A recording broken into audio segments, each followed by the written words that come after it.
She's 10 feet of sass crammed into 5.5 feet of woman. 5'9". That's not the original intro, but okay, we'll go with that. Host of Kennedy Saves the World podcast, Kennedy. She's like a strand of spaghetti, pale, skinny, and used to being on hot water. New York Times bestselling author and Fox News contributor, Kat Timpf. This seems to be a pattern. Anything that Trump does has to be undone. Never mind the... It's interesting because there have only been a few people who've been like, actually, some of the things that Trump did were pretty good. Yeah. So you could make a list of all those things, like arguably rational things, and show them to the left, and they'd be like, he's literally Hitler. And it's like, but he cut taxes for old ladies. Yes. He should die.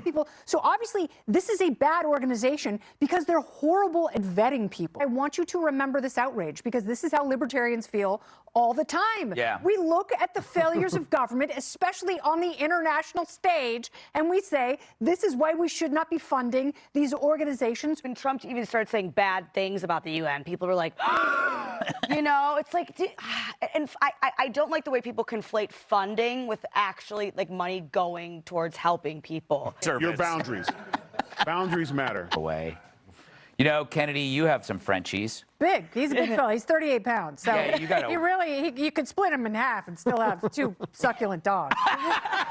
No, I wouldn't split him in half. I really like him. And who has the cleaning supplies in New York to mop up that mess? Yes. He ate 2 pieces of pizza and 3 pieces of cornbread last night. Like, he's a little bastard. No, I wouldn't split him in half. I really like him. And who has the cleaning supplies in New York to mop up that mess? Yes. He ate 2 pieces of pizza and 3 pieces of cornbread last night. Like, he's a little bastard. Yeah. But I still would throw myself on the hood of a car and I would try and punch the window. I would do whatever it takes. Yeah, I don't care. I don't care if I got hurt. I would do whatever it takes to defend and save my dog. And I have children. I would do the same thing for my children. Mm-hmm. But dogs are, Dana's absolutely right. They're members of our family. Yeah.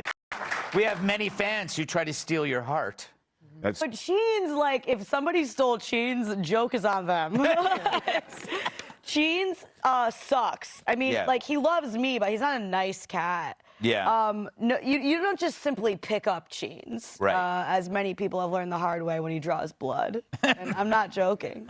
Yeah, with that big, succulent $7-8 million booty. Just oh, tell me about it. Or Ronald Cats.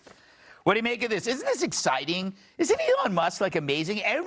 I'm leaving something out. No, I think it's exciting for people who want this, and obviously people who are in situations where this iteration would be beneficial, especially, but where we're going to end up, unfortunately, is that we won't have a choice of whether or not we want an implant in our brain or not, because so many people will have them that people without them won't be able to compete in terms of opportunities. Kind of like now, if you didn't want the internet in your house, right. or you didn't want a cell phone, then basically it's like, okay, then live in the woods and kill your own food. You got no other option.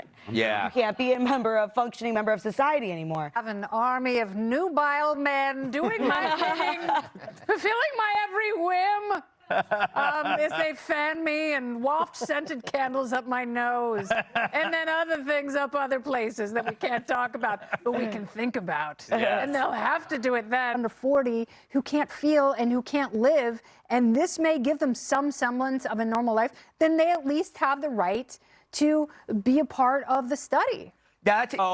Stop the steal. Is it a Swiftidence? Pull our birthday money together and get something big, like we get like an N64, and then my sister would be like, we can't play it because you didn't help pay for it, but whatever. That's what they did. They're like, listen, this isn't that much money here, but if we buy like 10,000 pounds of drugs, yes, and then we sell it, then it's way more. So they try to create, I will say, a small business, actually like bigger than small with that amount of drugs. And it didn't really work out for them. That is a great video. Kat Timpf Jan, so studio audience.